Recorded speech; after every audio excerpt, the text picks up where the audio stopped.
E, Silmara, deve ter algum outro áudio aberto que está dando eco aí. Eu acho que é no telefone que eu estava tentando tudo que era buraco. Tinha que... Espera aí, já vou desligar tudo. Bom, bom dia a todos. Desculpa meu atraso. Aqui meu computador realmente deu pane, estava tudo travado, não entrava o Zoom, ele não permitia. Então, eu não sei o que aconteceu. Mas o menino conseguiu destravar e a gente está aqui. Com muito prazer que a gente faz a nossa primeira web desse ano, né, de várias, né? Então, a gente tem uma agenda de terças-feiras com todos os nossos assuntos vão ser discutidos nas terças-feiras, sempre desse horário, das 10 ao meio-dia, podendo estender um pouquinho, caso tenha muitas perguntas, debate. E a gente está aqui com o nosso time todo, né? Suzete, Marilisa, Marisa, e aí a gente está aqui para discutir realmente o protocolo de PEP. Eu tenho uns dados, Mari, você tira um pouquinho a sua apresentação, que eu tenho uns dados que eu peguei com as meninas do Viva, que não puderam participar hoje. A doutora Miriam está de férias, a doutora Carolina não podia participar hoje, mas eu trouxe alguns dados sobre a violência sexual de 2021. Ai, olha, ele está mudando sozinho de posição. E aí eu vou apresentar para vocês esses dados que são super importantes para a gente saber do que estamos falando em 2021, né? Então, nós somos desse grupo técnico de enfrentamento e combate às violências do Estado de São Paulo, dentro da proposta do nosso GT, né, que tem a apresentação do grupo técnico de trabalho, que é um grupo super ampliado, a gente tem todas as áreas técnicas das secretarias, assistência, vigilância, áreas técnicas de acordo com os ciclos de vida, grupos temáticos, né, populações especiais. Então, assim, a gente apresenta esse grupo com muito prazer, porque esse grupo é excelente para trabalhar. Então, assim, é um grupo que eu conto 100%, estimula o nosso trabalho e faz com que a gente tenha, cada vez, abra mais frentes com relação ao combate e enfrentamento da violência. A gente firma essas parcerias, a gente reafirma e atualiza os protocolos de atendimento e conduta, a gente faz uma construção dessa agenda permanente. Então, dentro da nossa agenda, a gente tem todas as terças-feiras, a gente vai ter um tema para discutir com relação à violência. E constrói essa discussão sobre essas violências nos territórios, né, com essa proposta de elaborar os planos regionais de enfrentamento e combate às violências. Então, a gente vai ter uma agenda gigante até o final do ano.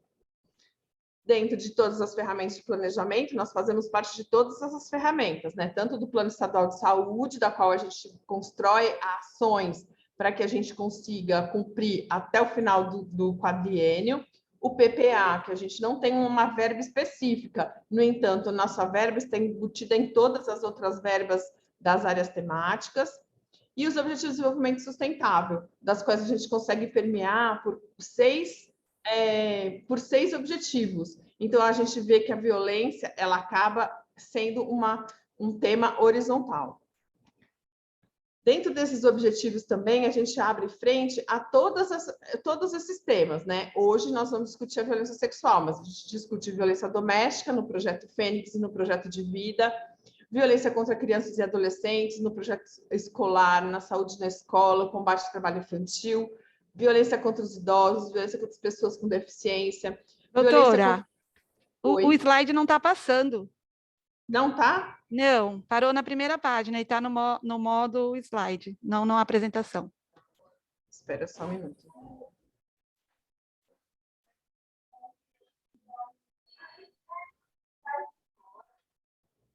Eu tenho que tirar, né? Não, põe a tacinha. Então, vou colocar de novo.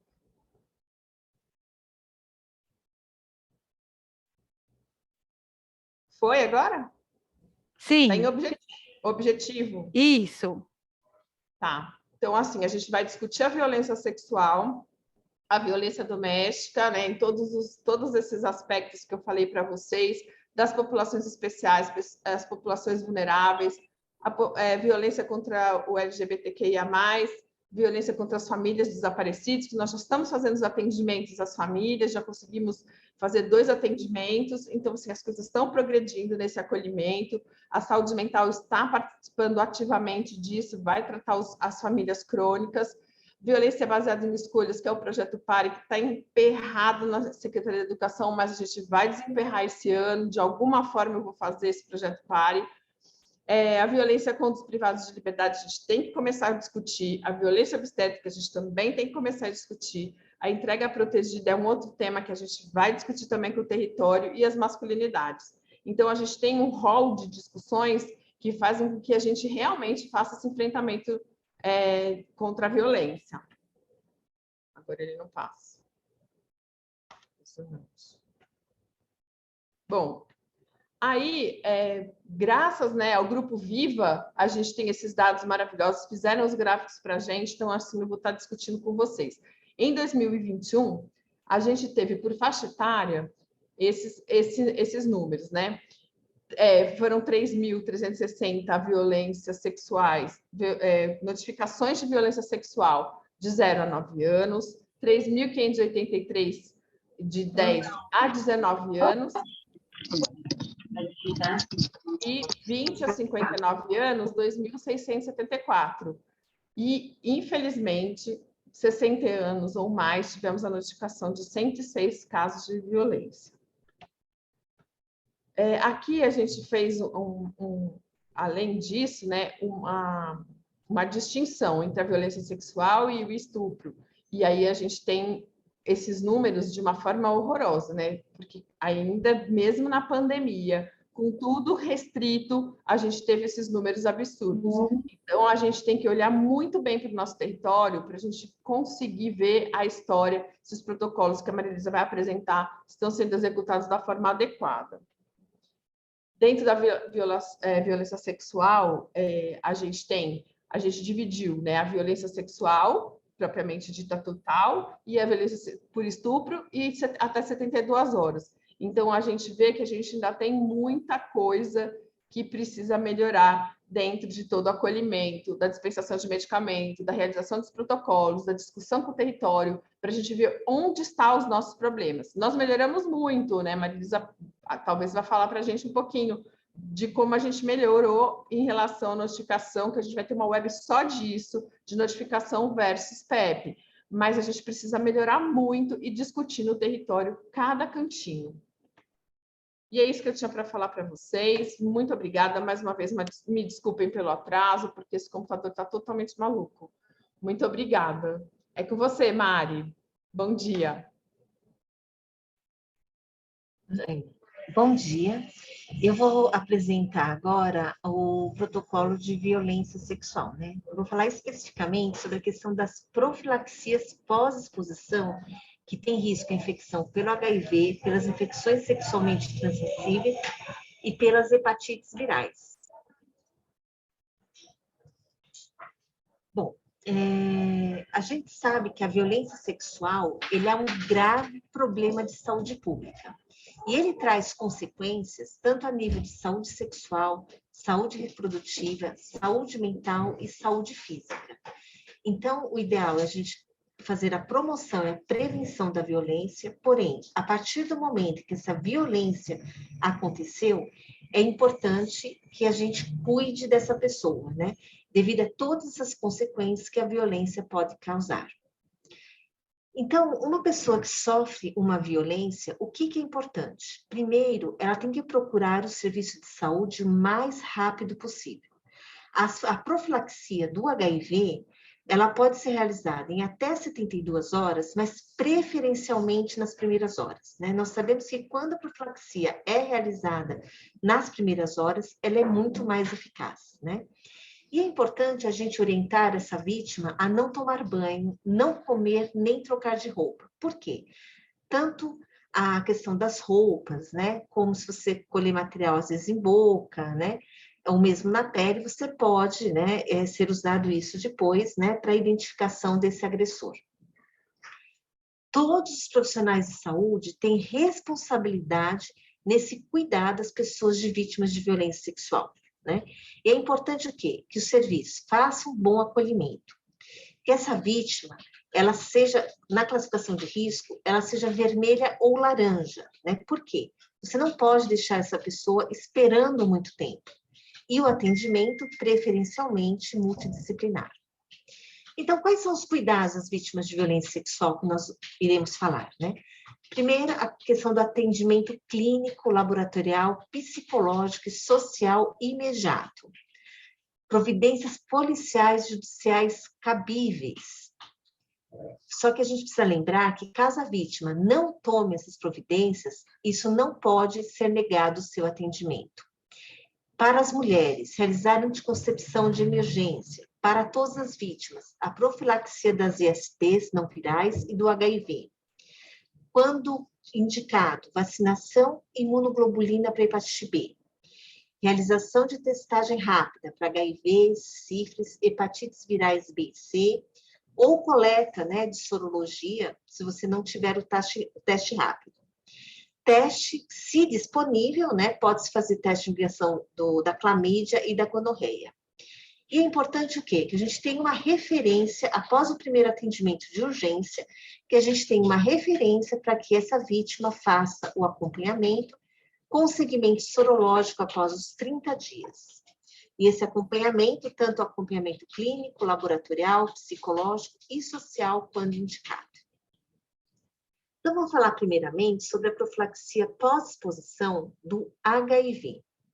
Então, o que é importante quando a gente está uma vítima de violência sexual? Primeiro, a gente vai analisar se o tipo de material biológico é de risco para a transmissão do HIV. Se o tipo de exposição ele é de risco para a transmissão do HIV. Se o tempo entre a exposição e o atendimento ele tem que ser menor que 72 horas. Não podemos realizar a profilaxia após 72 horas. E se essa pessoa que sofreu a violência, se ela é não reagente para o HIV no momento do atendimento, porque muitas vezes a gente, ao fazer a testagem, nós descobrimos que a pessoa é portadora do HIV. Então, para esse caso, a gente não faz a profilaxia. Então, se todas essas respostas forem sim, está indicada a profilaxia para o HIV. E qual que é o esquema antirretroviral que nós utilizamos para essa profilaxia? Nós vamos usar um comprimido, que é a tenofovir associado à lamivudina, associado a um comprimido de dolutegravir, tá? Então, isso é extremamente importante. É essa a medicação de primeira escolha. E ela está indicada para todos os tipos de exposição, para todos os tipos de material biológico, tanto em homens como em mulheres. E o que é importante é que, nesse momento, a gente entrega para essa vítima o frasco inteiro. Por quê? A duração dessa profilaxia é por 28 dias, né? E já existem vários trabalhos mostrando que quando a gente entrega, nesse momento, o tratamento completo, a profilaxia completa, a adesão ao tratamento é muito maior, né? Infelizmente, a gente ainda tem alguns municípios que fracionam a medicação, tá? Isso está contraindicada, o fracionamento da medicação, porque o paciente ele acaba abandonando esta profilaxia. Algumas considerações, né, sobre o dolutegravir em mulheres. Por quê? Até novembro do ano passado, né, nós não usávamos o dolutegravir para mulheres em idade fértil que não estivesse com método LARC, né, ou mulheres que estivessem grávidas, né? Então, o que é importante a gente usar essa medicação com dolutegravir, né? Esses esquemas com dolutegravir, eles são superiores, eles têm muito menos efeitos adversos, têm uma baixa interação medicamentosa, levam uma melhor adesão ao tratamento, é um esquema que tem alta barreira genética, então o que significa isso, né? Dificilmente você vai ter um vírus resistente a esse esquema. Ele pode ser usado com contraceptivos orais, lembrando que para a mulher a gente vai fazer a pílula do dia seguinte para essa mulher, só que a gente recomenda o quê? Conversar com essa usuária, né? Então, verificar se ela está grávida e se ela não pretende engravidar, tá? No caso de uma grávida com dolutegravir, né? Se a idade gestacional for maior ou igual a 12 semanas, a gente usa tranquilamente o dolutegravir. Se é abaixo de 12 semanas, a gente pode estar falando com essa mulher do uso do atazanavir ou do darunavir. E no caso, assim, o darunavir, ele é muito mais indicado para essas gestantes com menos de 12 semanas. Então, esquemas alternativos, né? O esquema alternativo, se você não puder usar o tenofovir, você pode usar o AZT no lugar. No dolutegravir, você pode usar o atazanavir ou o darunavir. E a duração é de 28 dias. Mas o que é importante, gente? Eu sei que são vários, né, antirretrovirais, vários esquemas, né, antirretrovirais. Mas se a gente pensar em um serviço de urgência, o que eu preciso ter nesse serviço de urgência? Esse esquema do tenofovir, lamivudina e dolutegravir. O paciente tem alguma contraindicação a essas medicações, né, por algum motivo, introduz a medicação e rapidamente encaminha ele para o serviço de referência e lá se faz a troca, tá? E o que é mais importante nesse momento é a gente introduzir o antirretroviral para a gente evitar a transmissão do HIV. Alguns cuidados que a gente tem que ter com o dolutegravir, né?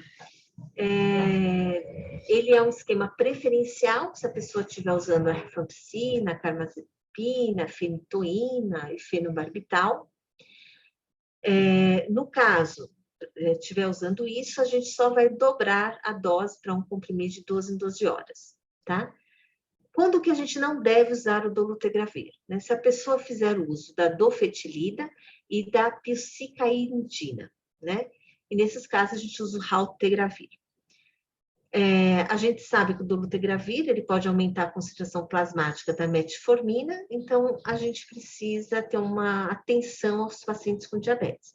Então, não é que nós não vamos usar dolutegravir, né? Ou diminui a dose de metformina, ou controla melhor a glicemia desse paciente, tá? Mas o que é importante é assim, introduz o esquema e depois a gente verifica nos ambulatórios. Se a pessoa, que é o agressor, né, já for uma pessoa que sabidamente é HIV positivo, né, e que tem aqueles esquemas antirretrovirais super complexos, né, a gente não pode postergar a profilaxia. A gente inicia com essa medicação na urgência, encaminha ele para um serviço de infectologia, né, para os ambulatórios, né, e lá o infectologista vai ver qual o melhor esquema para esse paciente. Mas a gente introduz na urgência o dolutegravir com tenofovir e lamivudina. No caso de crianças e adolescentes, né? Para crianças e adolescentes, a medicação antirretroviral, ela muda um pouco, tá? Se ela tem de 0 a 14 dias, o esquema preferencial é o AZT, que é a zidovudina, associada a lamivudina e raltegravir. Se for de 14 dias a 2 anos, mantém esse mesmo esquema, AZT, 3TC e raltegravir, e de 2 a 6 anos, AZT, 3TC e raltegravir. Ou seja, abaixo de 6 anos, AZT, lamivudina e raltegravir. A criança acima de 6 anos, né, de 6 a 12 anos, tenofovir, lamivudina, dolutegravir, tá? E acima de 12 anos, segue as mesmas recomendações do adulto. Os adolescentes, né, algumas observações no atendimento da violência, é que os adolescentes, eles devem ser atendidos sem a necessidade da presença de pais ou responsáveis, tá? Então, isso nós temos no ECA. O ECA fala muito bem disso. O abacavir, que é uma outra medicação, ela está contraindicada para profilaxia. Se caso a gente usar nevirapina, que é o caso da criança, que é esquema alternativo, a gente tem que suspender elas com 14 dias. E o dolutegravir, como vocês viram, ele pode ser usado acima de 6 anos ou acima de 20 quilos, tá? Então, acima de 6 anos, a criança com mais de 20 quilos, o esquema é o mesmo até o adulto, que é tenofovir, lamivudina e dolutegravir. E abaixo de 6 anos, a gente usa o AZT, lamivudina e raltegravir. Em relação à amamentação, né? Caso essa mulher seja uma puérpera ou ela estiver amamentando e ela sofreu uma violência sexual, a gente interrompe a medicação, tá? Até a definição diagnóstica de 12 semanas. Então, só a partir de 12 semanas pós-violência é que a gente define que essa pessoa realmente é um HIV negativo. aí sim a gente pode retornar com a amamentação. E é importante que nesse período a gente garanta o fornecimento de leite para a criança e todas as orientações para a mãe.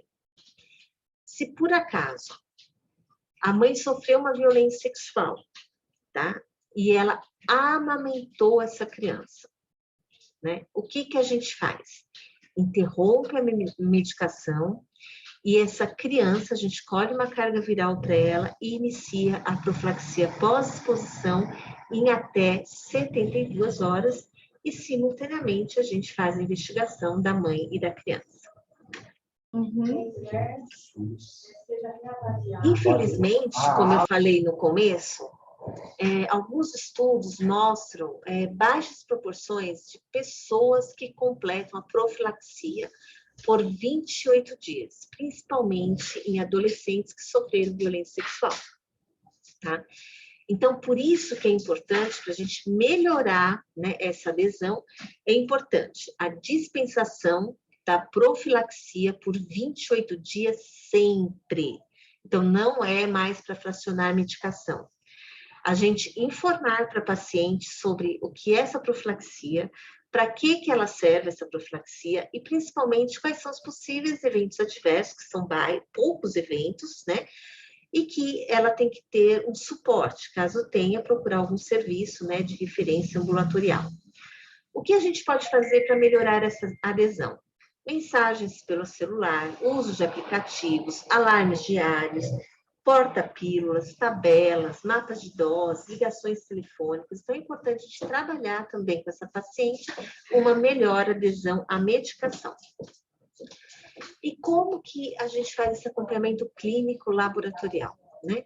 O que é importante no acompanhamento, principalmente em relação à avaliação de medos e expectativas pós-exposição de risco HIV, né? A pessoa tem muito medo realmente, né, de ter adquirido HIV, outras DSTs ou até uma gestação, não uma gestação. Falar sobre a toxicidade das medicações, realizar testagem de HIV, avaliação laboratorial e manutenção, né, de medidas de prevenção combinada. Em relação à toxicidade, né, como eu falei anteriormente, esses esquemas têm uma baixa toxicidade, têm poucos efeitos adversos, né, quando são eventos muito leves ou autolimitados, né, como uma epigastralgia, às vezes um pouquinho de diarreia, uma cefaleia e fadiga. E, em caso tiver um evento adverso, procurar o serviço de saúde e orientar sobre sinais e sintomas da infecção aguda pelo HIV, principalmente, né, às vezes uma febre, uma adenomegalia, principalmente cervical, né, alguns sintomas de uma infecção aguda pelo HIV. E como que é feito o segmento laboratorial dessa pessoa que sofreu violência sexual? Então, no primeiro atendimento, o que a gente faz em relação ao HIV é o teste de HIV, tá? Então, nesse momento, numa UPA ou num pronto-socorro, a gente faz o teste rápido para HIV ou colhe uma sorologia. Não precisamos, no caso, se você não tiver um teste rápido e você colher uma sorologia, não é para esperar o exame estar pronto para entrar com a profilaxia. Colhe essa sorologia e entra com os antirretrovirais. Depois a gente verifica a manutenção ou não dessa medicação. Então, para o HIV, a gente faz, então, nesse primeiro atendimento, na urgência, e depois nós repetimos a nível ambulatorial, a partir de 4 a 6 semanas após a exposição e depois 12 semanas após a exposição. Em relação a outros exames, né, que a gente antes, né, isso acho que foi uma mudança importante no PEP, que antes a gente fazia esses exames, né, para todos os pacientes. Hoje não. Uma creatinina a gente vai fazer somente se você tiver um alto risco, né, ou uma história de doença renal. A glicemia a gente faz para paciente em diabetes. E o hemograma, se a gente for usar o AZT. Caso contrário, na urgência, a gente só faz o teste HIV, agora falando de HIV. Depois eu vou falar das outras ISTs, tá? E se a gente for fazer investigação de algum evento adverso, a gente solicita os exames a depender, né, das queixas do paciente. O que é importante durante a prevenção, durante o uso de PEP, nessas 12 semanas? O uso de preservativo e o não compartilhamento de seringas e agulhas, tá? Vamos falar um pouquinho agora sobre a profilaxia das infecções sexualmente transmissíveis, né? Então, nesse primeiro atendimento, né, recomenda-se a investigação de sinais e sintomas de IST, principalmente questão do corrimento, úlceras, né? Em todas as pessoas que sofreram violência, tá? Caso tenha algum sinal ou sintoma, a gente já faz o tratamento imediato, tá? Então, quais são os principais sinais e sintomas? Corrimento vaginal, corrimento uretral, úlceras genitais, verrugas anogenitais. Só que a gente precisa lembrar que muitas dessas pessoas, elas podem ser assintomáticas e terem sinais e sintomas muito leves e não percebem essas alterações. Então, é importante examinar. Em relação à sífilis, né? Então, assim, uma pessoa que sofreu violência sexual, é importante que nesse primeiro atendimento de urgência, a gente realize o exame de sífilis, que pode ser o teste rápido. Lembrando que o teste rápido é um teste treponêmico. Na ausência de um teste rápido, pode-se colher uma sorologia. E o que a gente faz, né? Então, a gente vê o teste rápido, né? Se ele for não reagente, a gente faz a penicilina como profilático, uma dose só. Se tiver sinais e sintomas de sífilis nesse momento da urgência, a gente vai tratar conforme a clínica do paciente. Então, a gente vai ver se é sífilis primária, secundária, terciária ou latente, vai tratar esse paciente. Se não tem sinais e sintomas, se ela for gestante, se tiver risco de perda de segmento, ou houve uma violência sexual, então sempre quando houve violência sexual, a gente vai tratar como a sífilis latente tardia, ou seja, a gente vai fazer 3 doses de penicilina benzatina de 2.400.000 unidades com intervalo de 7 dias e solicitar o VDRL, que é o teste não treponêmico. A gente realiza essa primeira dose no mesmo momento e no local de atendimento. Se depois esse VDRL dela vier não reagente, a gente suspende as outras doses, tá? Então, no caso de violência, com teste rápido, positivo numa UPA ou num pronto-socorro, a gente começa com penicilina 7.200.000 unidades. Teste rápido negativo, faz uma dose de 2.400.000 unidades.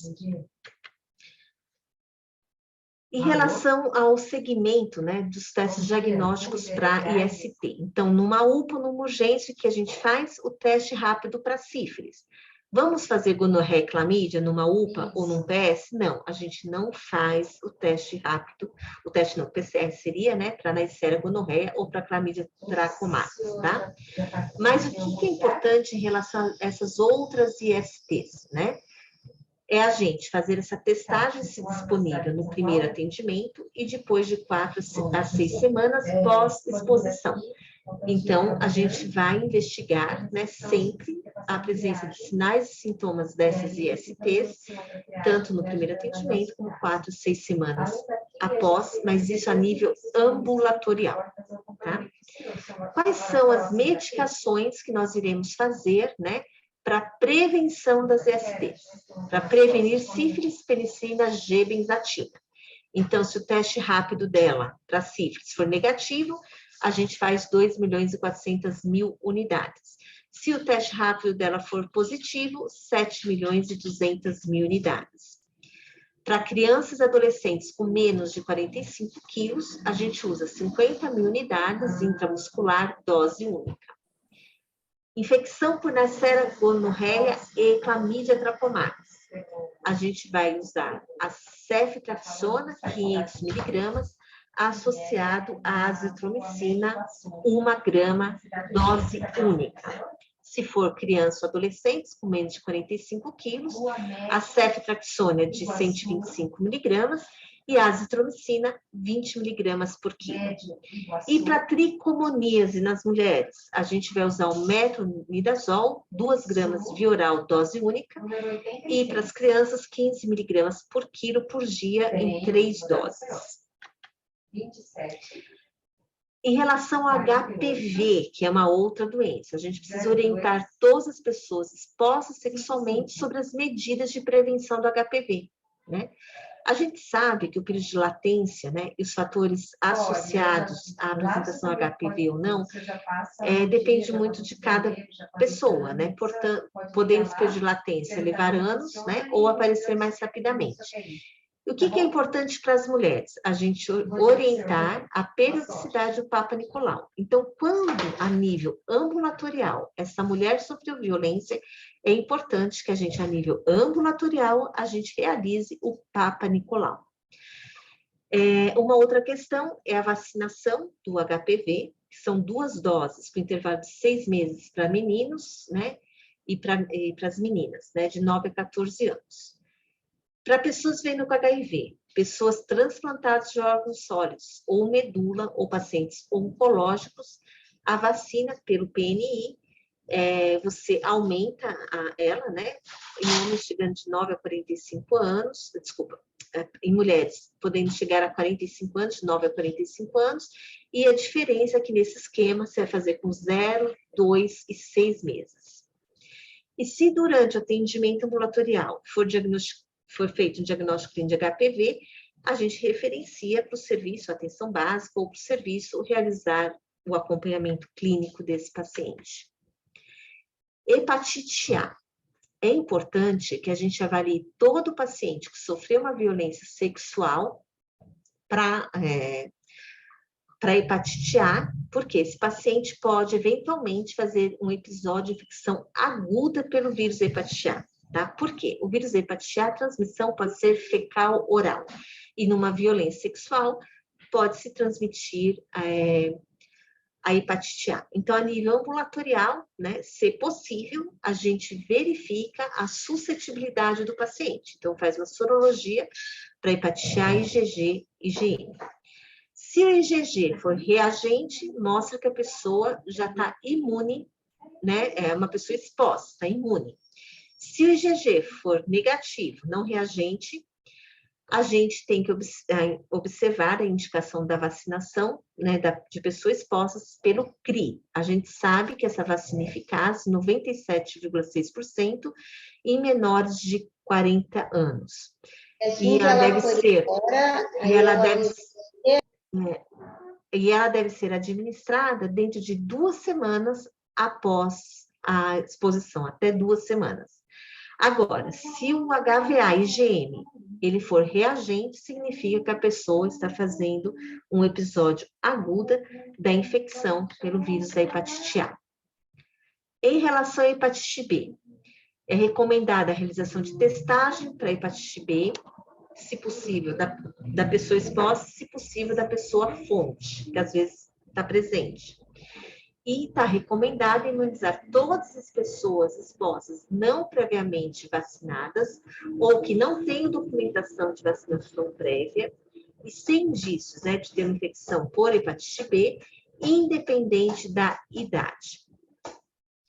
Então, na violência sexual, né, para as pessoas suscetíveis, né, à hepatite B, ou seja, não foi vacinada, né, ou não tem comprovadamente, ou ela pertence a um grupo de risco para hepatite B, está indicada a administração da imunoglobulina de hepatite B e da vacina de hepatite B recombinante o mais rápido possível, preferencialmente nas primeiras 24 horas, tá? E no máximo em até 14 dias após a exposição. Então, a imunoglobulina da hepatite B e a vacina contra a hepatite B, elas são recomendadas como profilaxia para todos os suscetíveis que sofreram violência sexual. Em relação à hepatite C, a gente recomenda que seja testada todas as pessoas para hepatite C, tá? Então, para hepatite C, a gente testa nesse momento. Se o teste for positivo, ela já tinha hepatite C, a gente encaminha ela para o acompanhamento da hepatite C, tá? E se ela for negativo, o que a gente faz é um acompanhamento ambulatorial, tá, dela. Depois de 4 a 6 semanas, né, a gente colhe, então, o PCR desse paciente, né, para saber se é hepatite C ou não. Em relação à anticoncepção de emergência, né?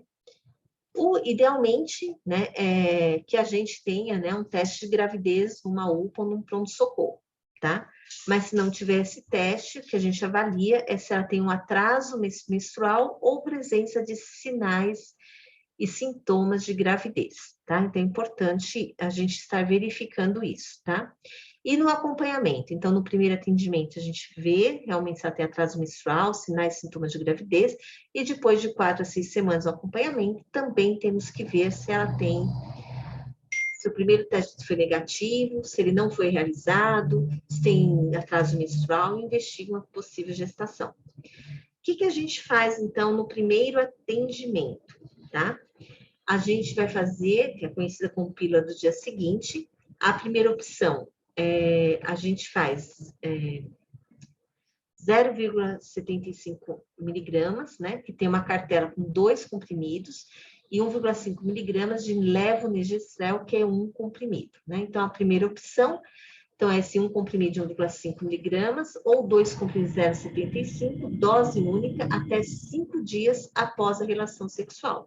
Lembrando que quanto mais precoce for feita a anticoncepção de emergência, maior a eficácia. Então, é importante, né, que as UPAs ou os PS, os locais que fazem o primeiro atendimento da vítima de violência sexual, que forneça para essa mulher essa pílula. E a segunda opção, né, é 1 comprimido de 0,75 miligramas de oral de 12 em 12 horas, o total de 2 comprimidos, até 5 dias. Imunização para tétano. As pessoas que tenham sofrido mordeduras, lesões ou cortes, elas devem ser avaliadas quanto à necessidade de imunização para tétanos, tá? Então, a gente tem o Guia de Vigilância em Saúde, que aqui tem o site, onde tem maiores informações sobre a profilaxia para o tétano. Então, quais são as condutas do atendimento às vítimas de violência sexual? Para todas as pessoas, é importante preencher a ficha de notificação de violência sexual, orientar sobre a realização de boletim de ocorrência, proceder ao atendimento independente da realização de boletim de ocorrência, realizar o primeiro atendimento e encaminhar a pessoa à unidade de referência. Para menores de 14 anos. Além disso, a gente precisa comunicar o caso ao Conselho Tutelar o mais rápido possível. E gestantes, se necessário, acionar o Ministério Público, especialmente no caso que seja necessário interrupção de gravidez em decorrência da violência sexual.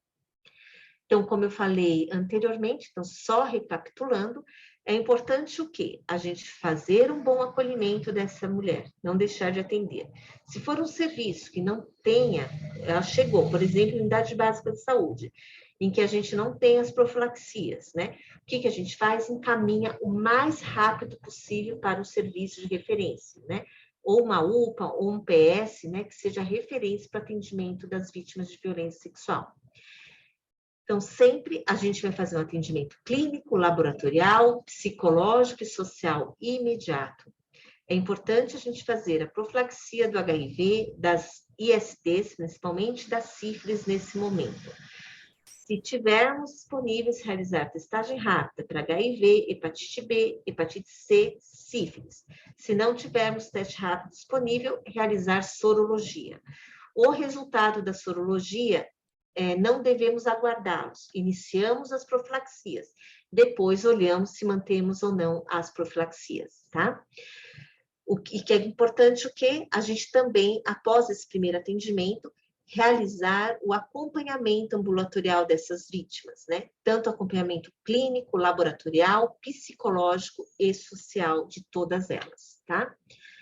O que é importante, que todos os casos de violência sexual, eles devem ser notificados, tá? A notificação do caso na vigilância epidemiológica e a compreensão dessa notificação como parte das ações de gestão em saúde. Isso faz com que a gente possa fazer um melhor planejamento, ter uma tomada de decisão muito melhor, fazer programações, e é importante que os municípios também realizem o monitoramento e a avaliação. Isso é extremamente importante para a prevenção e promoção da saúde. Em relação à oferta da profilaxia pós-exposição, ela pode acontecer na rede pública ou privada, só que a dispensação da medicação é exclusiva da rede pública. O formulário da dispensação de antirretrovirais, né, ele pode estar nesse site, http://aztaids.gov.br. Cabe à rede privada adequar a sua referência para a rede pública. E para maiores informações, né, sobre o planejamento dessas ações, organizações, né, locais de PEP, pode-se ver as diretrizes, né, de organização da rede de profilaxia antirretroviral pós-exposição de risco à infecção pelo HIV, que está disponível no aids.gov.br/biblioteca. E se vocês quiserem saber, né, os serviços de referência, de urgência para a profilaxia pós-exposição sexual, nós temos na página aqui do CRT, que é www.crt.saude.sp.gov.br, entre em PEP, profilaxia pós-exposição, e nós temos atualizado os 600 e poucos serviços que se cadastraram para o atendimento da profilaxia pós-exposição. Essa é o formulário para dispensa de antirretrovirais, né? Parece complicado olhar, mas na verdade você só clica na medicação que você vai fazer. Esse é o formulário, tá bom? Bom, esse PCDT, que é o último, né? Ele simplificou então a utilização dos antirretrovirais, simplificou também a avaliação de risco, né? Para quê? Para que seja possível o atendimento dessa pessoa vítima de violência em qualquer serviço. E é importante o quê? A gente ampliar o acesso à PEP, né? De que forma que a gente amplia? Tendo uma prescrição de forma correta nas primeiras 72 horas. E também é importante o quê? Que o cuidado para a violência sexual, ele deve considerar o quê? A diversidade de organização da rede de saúde e a disponibilidade dos serviços existentes em cada território. Então, é importante que cada território tenha, pelo menos, um serviço que faça esse atendimento de urgência e emergência e que tenha como referência um serviço para o acompanhamento ambulatorial. A referência, então, é esse manual, que é do Ministério da Saúde, agora de 2021, e obrigada.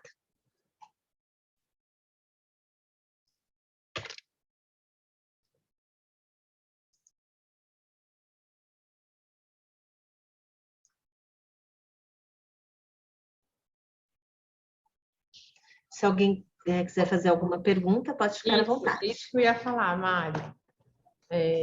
Se alguém tiver perguntas, a gente está à disposição para a gente fazer um debate. Marisa quer falar alguma coisa? Suzete, meninas?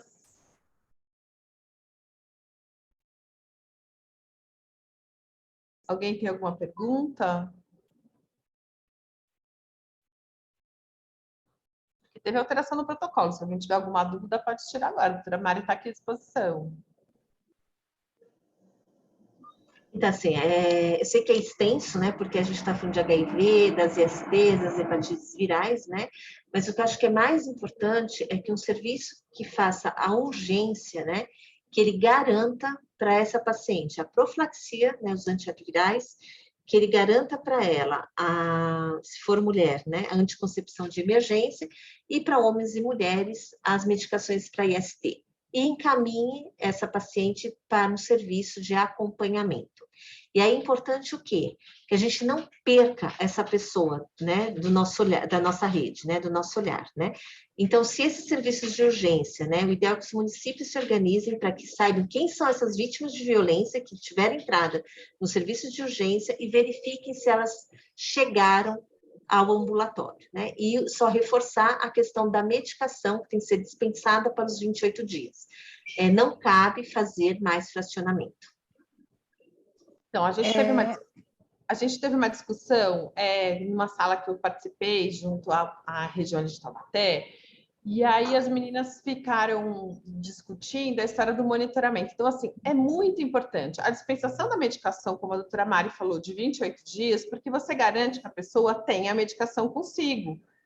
Lógico que o monitoramento em 7 dias é super importante, por quê? Para você ver como é que está a medicação, se está tendo algum efeito adverso, se a pessoa não está conseguindo ministrar a medicação, uma vez que pode ser criança que não aceite a medicação, que tem algum efeito colateral. Então, é super importante esse monitoramento de 7 dias. E mais importante ainda, a gente fazer o monitoramento de acordo com o protocolo dos exames preconizados. Porque o que a gente tem visto? A gente oferece a medicação e a pessoa que lute. Então, não dá para ser dessa forma, né? Então, assim, a gente precisa fazer esse monitoramento para a gente não promover uma desassistência, que é o que a gente tem feito nesse período. A gente fica muito preocupado com a história da desassistência, porque a gente acha que a pessoa está tomando a medicação, mas e quem que está ali olhando, vendo se está precisando de algum apoio? Muitas vezes essa medicação dá muito efeito colateral, muito efeito colateral. Então, assim, porque cada pessoa reage de um jeito. Tem gente que não sente nada, toma tudo, fica plena. Mas tem gente que fica com um monte de coisa. E fora que o psicológico está totalmente abalado, né? A gente tem que fazer esse monitoramento para a gente fazer esse acolhimento da forma adequada, que a gente não está fazendo direito, né? Então, assim, só quando a gente está ali na carne que a gente consegue entender o que essas pessoas sentem. Então, é super importante, tanto esse encontro da gente, para a gente conversar. Eu gostaria que aqui virasse uma grande conversa, eu acho super bacana se as pessoas se inscrevessem para conversar, porque a gente precisa melhorar a história do monitoramento e do acompanhamento dessas pessoas. Porque quando a gente começa a comparar uma coisa com outra, como a gente já fez em épocas anteriores, e a Mari e a doutora Miriam tem feito muito esse monitoramento da história da dispensação, do PEP junto à notificação, a gente melhorou muito do dia que a gente viu esse mapa, né, no fórum de 2020 para hoje. Melhoramos muito. No entanto, o que está acontecendo com essas pessoas? Antes a gente tinha os 40% de conformidade, hoje a gente já está mais de 80%. Então, a gente melhorou por conversar com o território, apontar aos territórios as dificuldades, a gente está aberto a poder apoiar vocês no que precisar. Então, assim, é isso que eu quero que esse grupo entenda. Nós aqui do GT, a gente está aqui para apoiar vocês em tudo que vocês precisarem, dificuldades, dificuldade até com a farmácia, a gente conversa com as pessoas adequadas. Então, assim, a gente está aqui para fazer esse apoio irrestrito, para que a gente melhore. O ideal é que a gente não tivesse o agravo. No entanto, parece que é impossível, que até na pandemia vocês viram que são 12 mil casos. É coisa para caramba, né? Você pegar 3 mil casos de criança de 0 a 10 anos, sendo que as crianças estavam confinadas, estavam em casa. Gente, são coisas que acontecem nesse estado que eu não sei se eu quero ser a boazinha do mundo, mas assim, não é inadmissível. 3 mil violências sexuais em crianças confinadas, porque elas não estavam indo para a escola, elas estavam dentro de casa. Então, assim, as coisas estão muito difíceis, sabe? Se você olha todos os agravos que eu trabalho, tem números estranhos. E que, gente, a gente precisa melhorar. Então, esse monitoramento é super importante. Marisa levantou a mão. Julieta, acho que Juliette estava antes. Juliette, pode falar. Se apresenta, por favor. Olá, bom dia a todas e todos. Sou Julieta, trabalho no serviço de saúde que faz o atendimento, o acompanhamento de pessoas em situação de violência, mulheres em situação de violência doméstica, criança e adolescente vítimas de violência sexual aqui no município de Francisco Morato, região metropolitana de São Paulo. Queria duas coisas. Primeiro, gostaria de saber a agenda de trabalho desse grupo, é a primeira vez que eu estou por aqui, e esse tema ele é muito importante para nós aqui. Estamos nesse momento olhando todos os serviços da rede, articulação de rede, para que a gente possa fazer esse acompanhamento desde a notificação. Amanhã mesmo nós vamos ter uma capacitação aqui no município para o preenchimento correto do SINAM, das notificações. O quanto que essa notificação, quando ela não é preenchida de uma forma adequada, ela vai impactando e a gente acaba perdendo essa pessoa em situação de violência. A outra questão que eu queria é a possibilidade de capacitação. Então, como vocês podem auxiliar os municípios para a capacitação da PEP? Todos os profissionais que têm a ver com essa questão da dispensação da medicação. Eu estou perguntando porque a gente, nesse momento, no município, está empenhado de qualificar um pouco mais o atendimento das pessoas em situação de violência. A violência sexual, ela traz, como você está colocando, mais questões. A violência física exige cuidado psicológico, mas a sexual, os agravos, eles são mais latentes e podendo, inclusive, trazer uma questão para o resto da vida dessa pessoa. Então, a questão da capacitação, eu pergunto como a gente pode acessar vocês. E a agenda desse grupo, eu gostaria de ser incluída nesse espaço aqui. Ok? Obrigada. Bom, vou começar pela agenda. A gente vai ter um cardápio, né, de webconferências das mais variadas possíveis, e eu vou falar algumas que já estão confirmadas para vocês. Então, hoje a gente tem a violência sexual, né? Aí, a partir de março, ao final de 1 de abril, a gente vai ter voltar à discussão dos planos regionais de violência. Então, a gente está marcando agora as webs junto ao DRS1, então a gente já marcou o fórum com o ABC no dia 29. No dia 5 de abril, a gente tem a PEP com uma notificação. Então, a gente vai discutir só o PEP e só a notificação, para a gente confluir os mapas, para a gente conseguir melhorar ainda mais esse nosso índice de dispensação e notificação. A gente vai ter, no dia 12, a violência obstétrica, de abril, continuando os planos regionais de enfrentamento e combate à violência Ribeirão Preto, no dia 19, e a gente tem um núcleo especial que a gente está tratando o Vale do Jurumirim, na região ali de Bauru, que é no dia 26. Em maio, a gente vai ter 2 semanas com os planos regionais de violência, e no dia 17, a gente vai ter violência e abuso sexual com crianças e adolescentes. Então, o dia 17 também é aberto para todo mundo. Então, vocês já separam esse dia. Dia 24 também plano regional. E no dia 31 de maio, nós vamos discutir junto ao Ministério Público todas as nossas agendas, com as nossas maternidades, com todos os nossos... qualquer pessoa para poder assistir, que é a história da entrega protegida, que a gente precisa movimentar esse assunto. Então, estamos envolvidos, eu, Marisa, Roberto, Suzete, todo mundo com essa história da entrega protegida que a gente precisa discutir no Estado. E aí terminamos maio com o dia 31 com a entrega protegida. Em junho, a gente vai ter também mais um dia de plano regional, que a gente ainda não agendou a região, mas elas vão estar num cronograma que a gente vai passar para todo mundo. No dia 14 de junho, a gente vai discutir a violência contra a população LGBT.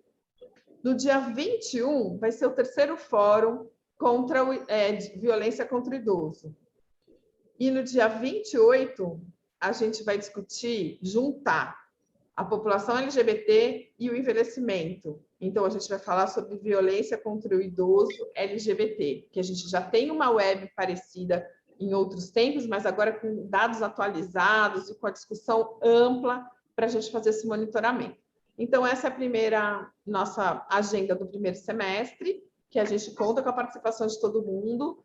O acesso a todas as webs são pela página, então ela vai estar publicada na página. As apresentações a gente vai encaminhar tanto para a saúde da mulher, criança, idoso, para e para o CRT-AIDS, para a gente poder colocar para todos os nossos ouvintes, né, que estão participando dessa live. Então, assim, a gente está aqui para ajudar.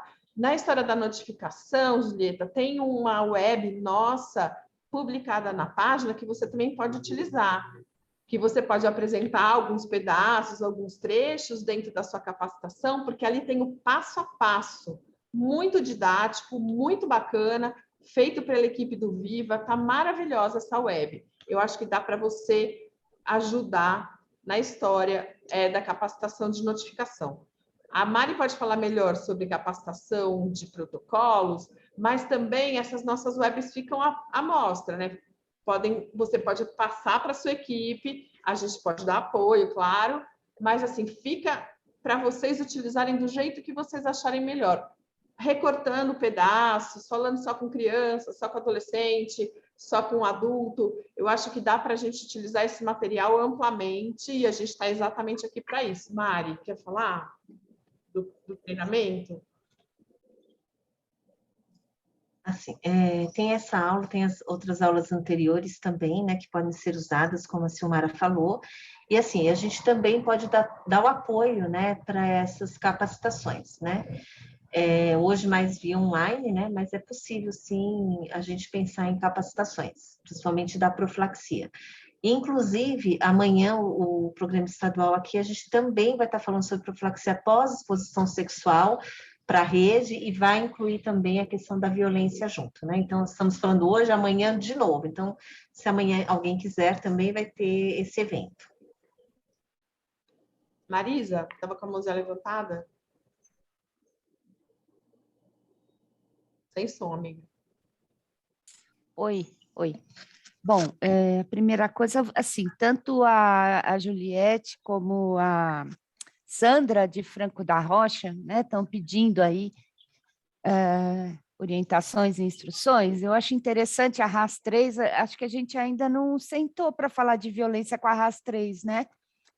Então, seria legal a gente estar marcando um fórum com a RAS 3, que aí seria Caieiras, Franco da Rocha, Francisco Morato, Cajamar, Mariporã, acho que é isso, né, gente?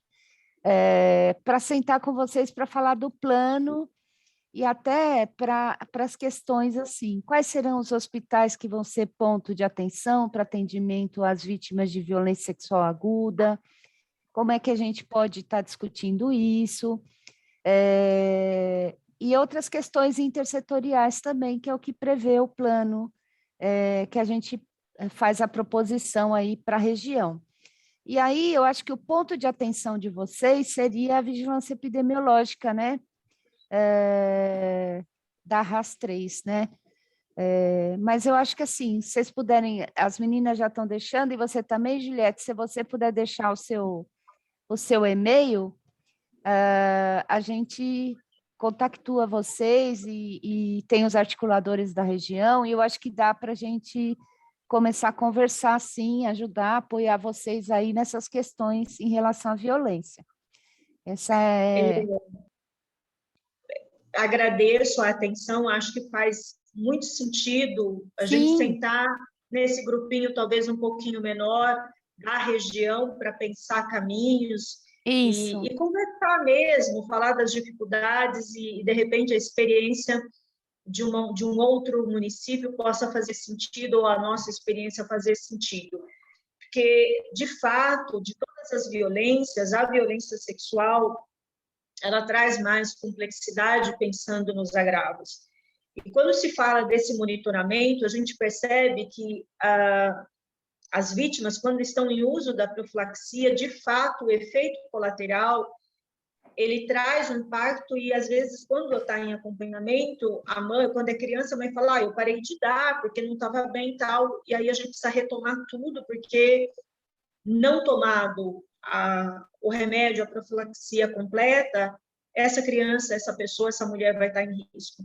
Então, o monitoramento dessa medicação, do uso dessa medicação, ele tem que ser constante e a gente precisa encontrar mecanismos eficazes, desde a notificação, o início da medicação, até que, de fato, a gente possa dar alta e ter certeza de que está tudo bem.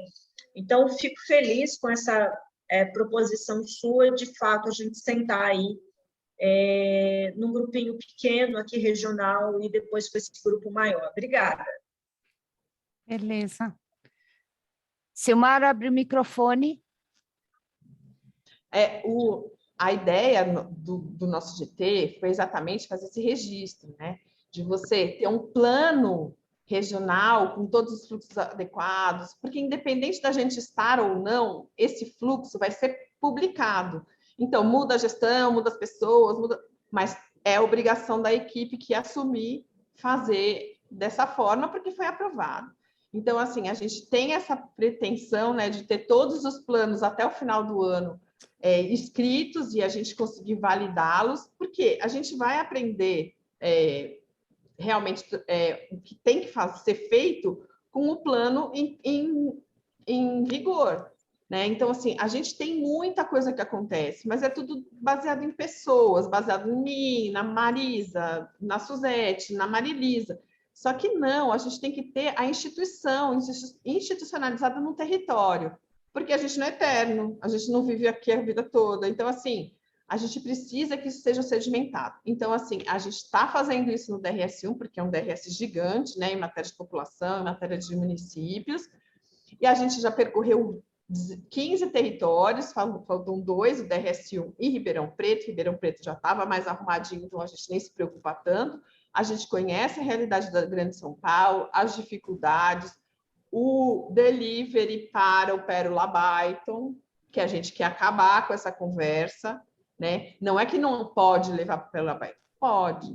Mas, gente, é um transtorno para a pessoa você ficar sei lá, foi violentada de madrugada, fica sem tomar banho, porque é a orientação, até conseguir um carro, até levar para o Pérola, até chegar no Pérola, até ser examinada no Pérola, até fazer tudo, essa pessoa se sente imunda, gente. A gente violenta mais ainda essa pessoa. E as coisas que precisam ser feitas, que são feitas no Pérola, com excelência, gente, já fui dessa equipe, é excelente trabalhar lá. No entanto, pode ser feito em qualquer local. É uma questão apenas de seguir um protocolo e você ter a empatia com o paciente e não o julgamento, porque não cabe julgamento numa situação tão difícil quanto no caso de uma violência sexual.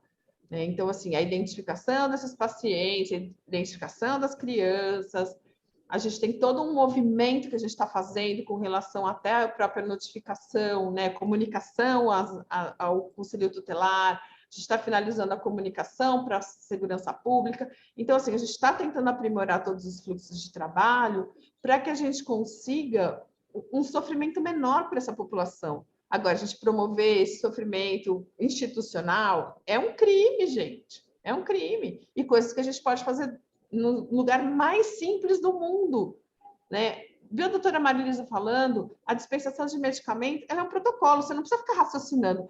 O que eu vou fazer agora? Não, é fórmula de bolo, sabe assim? Deixar o protocolo escrito nos prontos atendimentos, isso facilita a vida das pessoas. No Pérola a gente tinha o protocolo escrito, para você não precisar ficar pensando o que você vai fazer com cada coisa. Não, faz um protocolinho lá, deixa escrito nas mesas dos consultórios de atendimento, facilita o atendimento das pessoas, né? A dispensação pode ser feita de uma forma de você deixar meio que pronto os kits para poder organizar direitinho para criança, para mulher, para idoso. Então, assim, para gestante, né, que é super importante, que nem gestante as pessoas respeitam mais. Então, assim, eu acho que são processos facilitadores que a gente está tentando colocar nos territórios de uma forma sedimentada, né? Queremos colocar ali, cimentar, para que as coisas aconteçam. Tá bom? Marisa, quer falar alguma coisa? Era a minha segunda pergunta. Então, fala. Uma das questões a gente tem discutido no grupo, né, Mari, e a doutora Marilisa recomenda, com evidências, é que a dispensação seja o tratamento completo, né? E aí, em torno disso, a gente discute, né, a questão de onde essa pessoa está sendo atendida, né? Esse ponto de atenção que faz esse atendimento, e como é que esse ponto de atenção, e aí, óbvio, a gente sabe que muitas vezes você está na unidade básica, você recebe, talvez, aí, alguém dizendo que sofreu uma violência sexual. E aí eu pergunto, né, não que a atenção básica não seja qualificada, mas até para a questão de você fazer a dispensação, os exames necessários. Seria interessante, e aí por isso é que a gente faz o fórum para essa discussão, que essas pessoas fossem atendidas numa unidade de emergência ou numa unidade hospitalar. E aí, assim, como é que essa unidade de emergência, unidade hospitalar, vai solicitar esse kit, esses medicamentos, né, dado que eles são distribuídos pelo Ministério da Saúde e tal. Então, eu acho que seria legal, doutora Marilisa, a senhora fazer aí um comentário sobre isso, né? Como é que você faz para obter esses medicamentos para o protocolo? Eu acho que é importante isso. Até porque existe uma lei, eu esqueci o número agora, mas tem uma lei que diz que toda unidade de emergência ou unidade hospitalar ou maternidade deve sim estar preparada com o protocolo para atendimento às vítimas de violência sexual. Então, é uma outra coisa que a gente também destaca aqui como importante que essas unidades estejam prontas para atender essas vítimas de violência.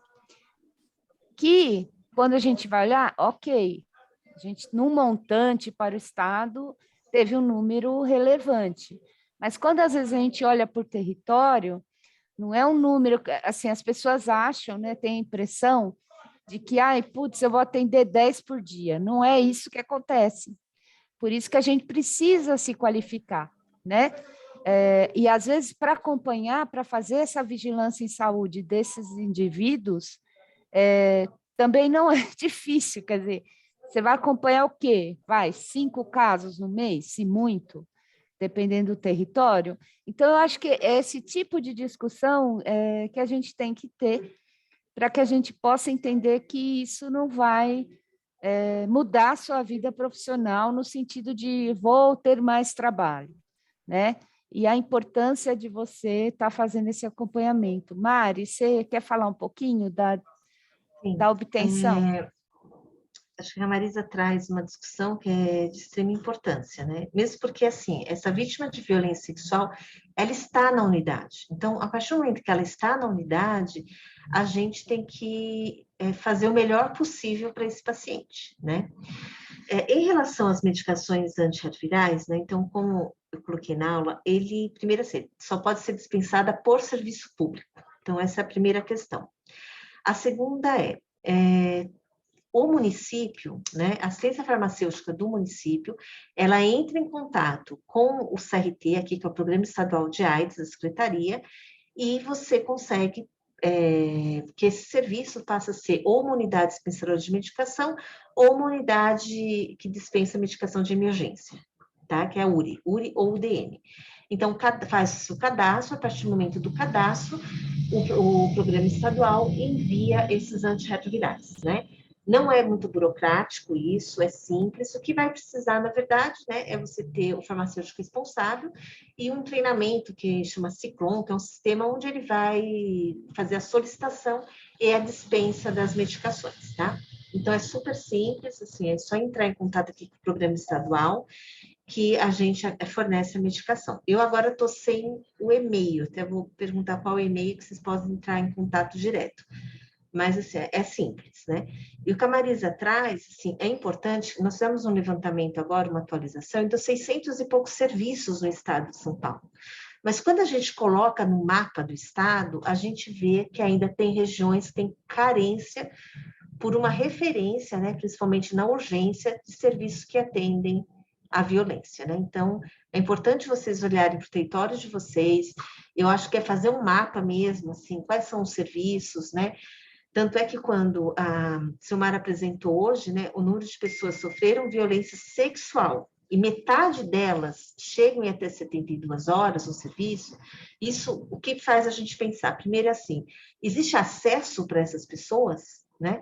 E esse acesso é desde você ter um serviço constituído, que todos os profissionais de saúde conheçam esse serviço e que a população também conheça que é um serviço de referência. Então, quando a gente vê esses dados, chama muita atenção, né? Então, a gente precisa melhorar esse acesso.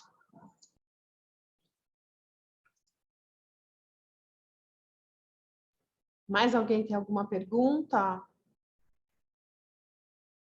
Algum comentário?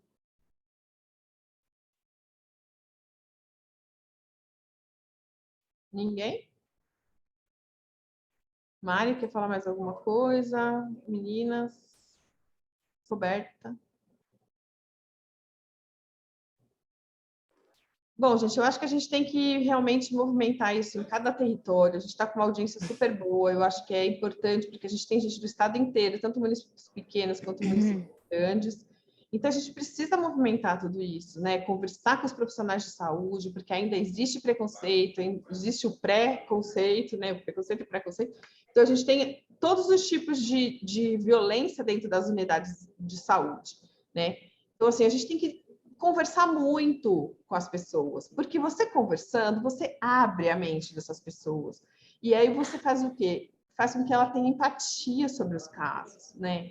Tem casos que a gente vê que não deveriam acontecer essas coisas, né? De você ficar esperando horas e horas para um atendimento. Você já está ali, debilitada, sofrendo, criança fica sem comer, porque precisa ficar em mais jejum para poder a medicação fazer efeito de uma forma adequada. Então, assim, olha o sofrimento que a gente causa. Então, assim, as pessoas têm mania, eu tenho mania de me culpar por tudo, mas é culpa da gente mesma, a gente que transforma isso, né? A gente ter 3.000 crianças numa época de pandemia, que todo mundo está confinado, que sofreram violência sexual, o que a gente quer dessas crianças? O que a gente quer da nossa população? É isso que eu me pergunto. A cada ano, vamos fazer uma média, 16.000, 15.000 pessoas com problemas de história de violência sexual. Gente, isso, e você quer que a pessoa seja plena, né? É isso que eu acho que é engraçado da população, né? A gente não respeita absolutamente ninguém, a gente não faz nada pelas pessoas, e a gente não acompanha, a gente não cuida, e a gente quer que eles estudem, que mais tarde eles constituam uma família, de qualquer tipo que seja hoje, qualquer formato que seja, que eles trabalhem livremente, que eles tenham uma cabeça ótima, que não se envolvam com drogas, nem com bebida alcoólica, e que seja todo mundo feliz. Né? A gente tem que parar com essa coisa, a gente tem que cuidar dessas pessoas, procurar cada território, procurar cada um desses seres que foram notificados e fazer esse monitoramento. E com tudo, né, gente? Eu também trabalho com desaparecidos, muito me surpreendeu que 300 crianças na pandemia, de 0 a 10 anos, desapareceram na pandemia. Gente, como que desaparece criança? Confinada em casa. Então, assim, as coisas que acontecem dentro desse estado, que é gigante, que é praticamente um país, elas são alarmantes. E cabe a nós, profissionais de saúde, minimizar esse sofrimento dessas pessoas. Então, por isso que a gente tem esse elenco de webconferências para a gente transformar em discussões, em bate-papo, em dificuldades. Às vezes, uma dificuldade de um município, quando ele apresenta a dificuldade, alguém já passou por isso e já sanou a dificuldade de uma outra forma. E de forma simples, que você não precisou nem ter grandes investimentos. Porque no atendimento, não existe grandes investimentos, né? Precisa o profissional estar sensível, fazer a notificação da forma adequada, o acolhimento do paciente e o monitoramento. Então, assim, são coisas que são relativamente simples, não tem grandes mistérios, mas precisa seguir o protocolo. Então, para facilitar a vida de todas as pessoas que atendem violência sexual, um pronto atendimento, porque não está previsto, aqui a gente só atende um menu de coisas. Não, aparece a pessoa e atende. Se você não está preparado, não sabe o protocolo de cor, que tenha dentro do consultório de atendimento um protocolo escrito, que a pessoa vai lá, consulta, não existe pecado algum em se consultar um protocolo de atendimento. O que você faz é uma coisa de uma forma assertiva. Você não dá posologia maluca para as pessoas tomarem, você não promove efeitos adversos, você vai fazer de acordo com o protocolo. Não é para pensar, é para executar. Isso eu aprendi na polícia, num curso que eu fiz de avaliação de risco.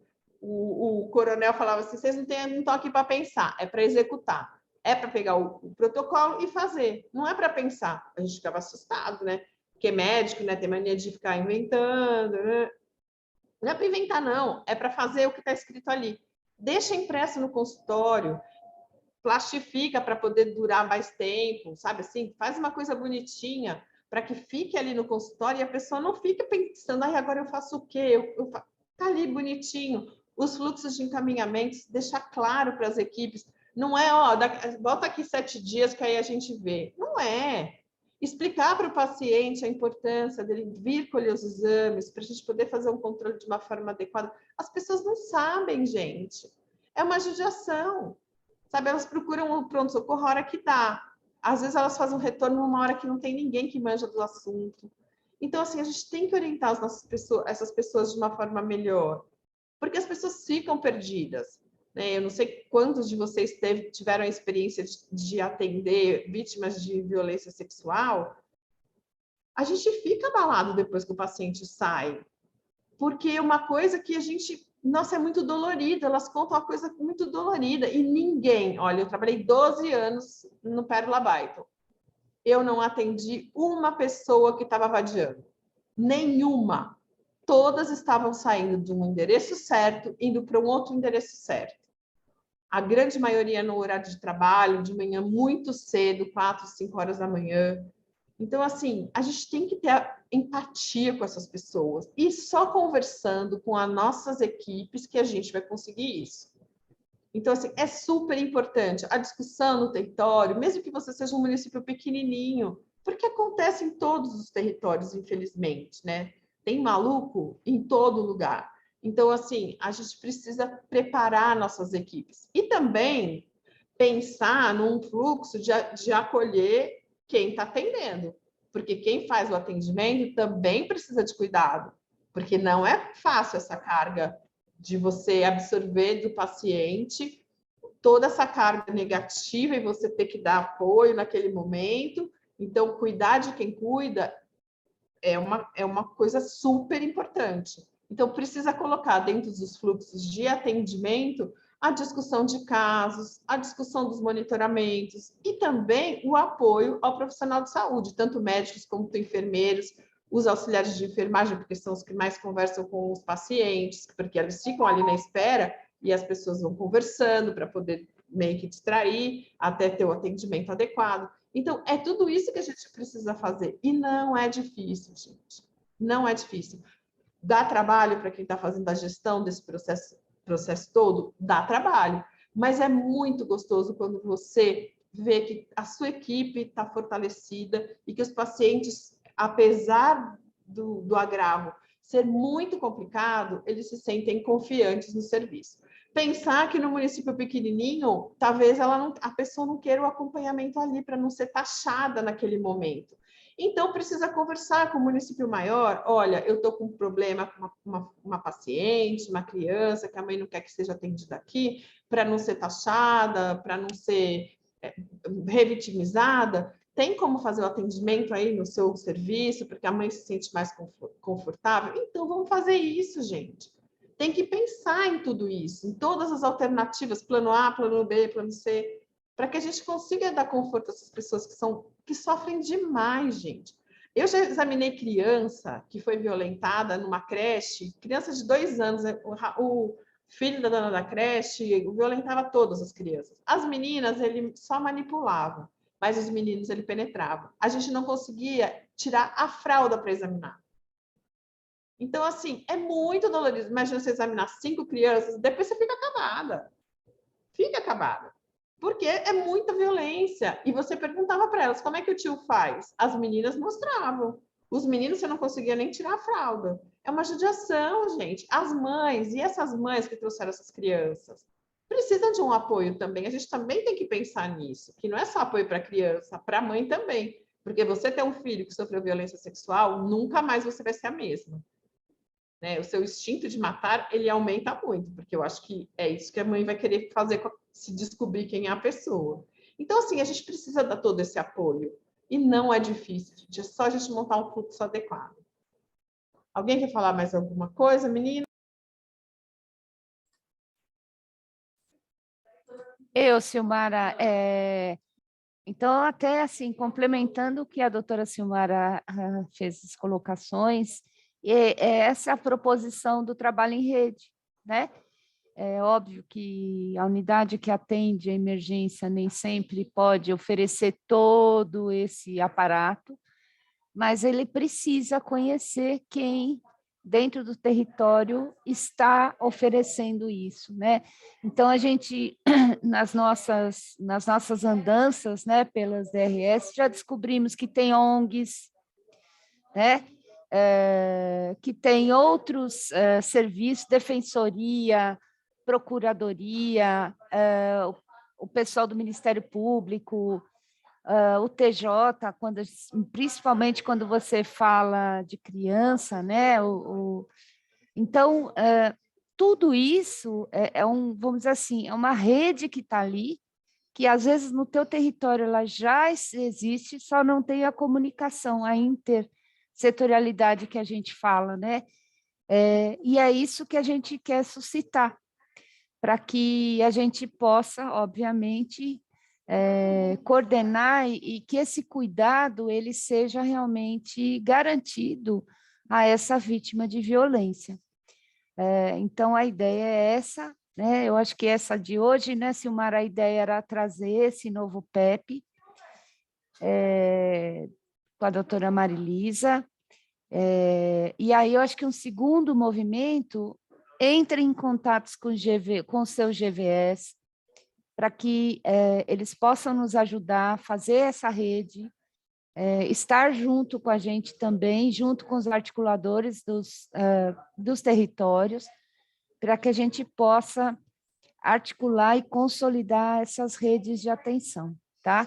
A gente anotou aqui da RAS 3, e eu acho que logo, logo a gente deve estar conversando aí com vocês, tá bom? Então, acho que é isso, Sil. Mais alguma coisa? Eu vou dar uma palavrinha, Roberta, da Saúde da Criança, a cara da Silmar. Ainda é bom dia, né? Eu não conversei com ninguém, então eu sou Roberta, da Saúde da Criança, e como a Silmara já falou, a gente vai ter um evento no dia 17, né, de maio, então esse evento vai ser em referência ao dia 18, que é o dia de combate nacional, né, ao abuso e a violência sexual de crianças e adolescentes. E aí, eu não sei se vocês estão sabendo, se alguém já recebeu esse relato, nós disparamos um Google Forms pela saúde da criança para colher algumas informações da assistência e quais as dificuldades e os conhecimentos que o profissional de saúde tem na atenção básica, tá? Então, ele é focado bem na atenção básica, algumas perguntas bem rápidas, né, para eles se informarem. Então, eu peço a colaboração de vocês para quem recebeu, ele está sendo distribuído via as articuladoras da atenção básica, que respondem e retornam. A gente está dando um prazo até o dia 25, né, que é dessa semana, sexta-feira dessa semana, 25 de março, para responder e retornar para a saúde da criança. Então, para a gente vai ser bem importante para a gente ter essa visão geral, de uma forma geral, de algumas questões no atendimento dessas crianças em relação à atenção básica, tá? Obrigada, gente. Bom, a gente tem uma agenda que está repleta, né? Graças a Deus, a gente já conseguiu discutir bastante isso no território. Então, assim, todo mundo que está aqui, né? Comenta com as pessoas sobre o protocolo novo. Vai ficar publicado na página da secretaria, fica à disposição de quem quiser revisitar, copiar, fazer qualquer coisa, consegue fazer. A gente vai mandar as apresentações, as 2 apresentações via Saúde da Mulher, via interlocutor do CRT-AIDS, via atenção básica, a gente vai encaminhar para todo mundo, todos os nossos interlocutores, para as meninas do DRS, então vai ficar à disposição as apresentações para poder serem reutilizadas. Né? E qualquer dúvida, estão todos os meus contatos, até meu celular aqui, meninas, se vocês quiserem me mandar um zap, pode mandar, porque agora já virou popular mesmo, agora já estou na rede, meu celular já é do mundo. Então, assim, pode ligar, pode mandar e-mail para a gente, pode pedir coisas, capacitação, apoio, qualquer tipo de movimento que facilite a vida das pessoas, a gente está aqui exatamente para isso. Tá? Então, muito obrigada. Eu acho que a Mari quer falar alguma coisa final, Mari? Não? Marisa, mais alguma coisinha? Alguém quer falar mais alguma coisa? Não? Bom, então a gente cumpriu o nosso prazo, são meio-dia, quase, né? 2 minutos para meio-dia. E aí a gente... Samara. Oi, quem fala? A Gisele de Assis, desculpa te interromper. Oi, Gisele! Como é que você tá? Tudo bem. Eu queria ver a possibilidade, né, de um outro encontro nosso, a importância da participação dos responsáveis pelas UDMs, né, que são essas unidades que vão dispensar esses medicamentos. Porque, assim, apesar da gente ter feito a validação, como a doutora Marilisa falou, das unidades com PEP, ainda a gente depende da UDM para fazer essa dispensação, porque eles não são cadastrados no Ciclone. Então, eu gostaria de dar como sugestão que isso ficaria, eu posso estar errada, mas eu, mesmo a unidade não tendo muitas vezes o esquema, eu mantenho a PEP cadastrada, porque o acolhimento foi tudo que a doutora Marilisa falou. Então, assim, é importantíssima a participação desses responsáveis pelas UDMs, se possível, nas nossas discussões. Pode ser regionais, eu não sei como. É minha sugestão. E obrigada, ótimo, parabéns. Muito obrigada, Gi. É muito prazer de sempre trabalhar com vocês. Vocês sabem o quanto eu tenho carinho por todo esse meu time que me suportou 9 anos e que agora eu estou revendo de novo. Caiu. Caiu não. Desceu. Tá Caiu aí. não, sim. Coisa louca, sumiu. Esse computador aqui meu está nos últimos dias dele.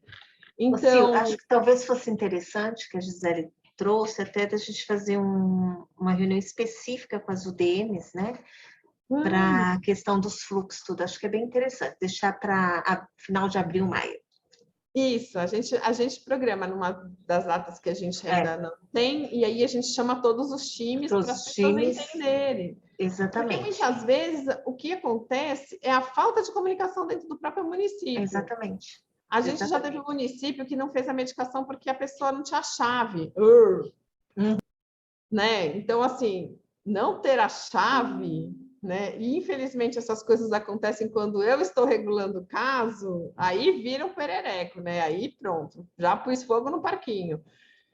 Mas acontece da mocinha levar a chave para casa. Pelo amor de Deus, né? Vamos combinar que não é dessa forma.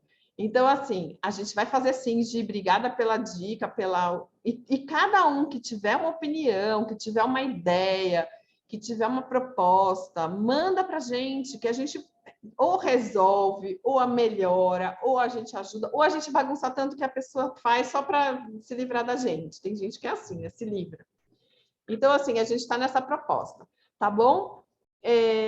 Muito obrigada, Renata, Roberta, Marisa, Suzete, Marilisa e todo o time que está aqui, né? E todas as pessoas que ficaram com a gente até esse momento. Eu acho que foi uma manhã de aprendizado, né? De revisitar alguns protocolos, de aprender coisas novas, né? Porque a gente sempre está renovando, de ver esses números que não são bons, né?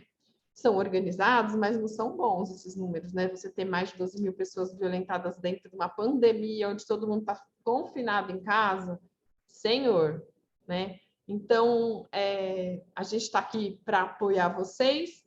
Se alguém tiver alguma dúvida, por favor, rapidamente levante sua mão. Caso contrário, eu me despeço, agradeço a todos e todas pela atenção, por participar desse fórum, desse grupo. A gente tem a proposta agora de sair as publicações, estou terminando um decreto, uma resolução do secretário para a gente fazer os grupos regionais, então todos fiquem atentos que a gente vai fazer os grupos regionais, isso vai demandar que os municípios também façam seus grupos, né, para poder ter uma discussão do pequenininho, do maiorzinho e para nós, para que a gente monte realmente esse fluxo de ideias, de informação, de dificuldades. Às vezes a gente tem muita dificuldade, mas a gente liga para um, liga para outro e a gente consegue sanando. Então é isso que a gente tinha para falar para todos vocês. Muito obrigada e até a próxima.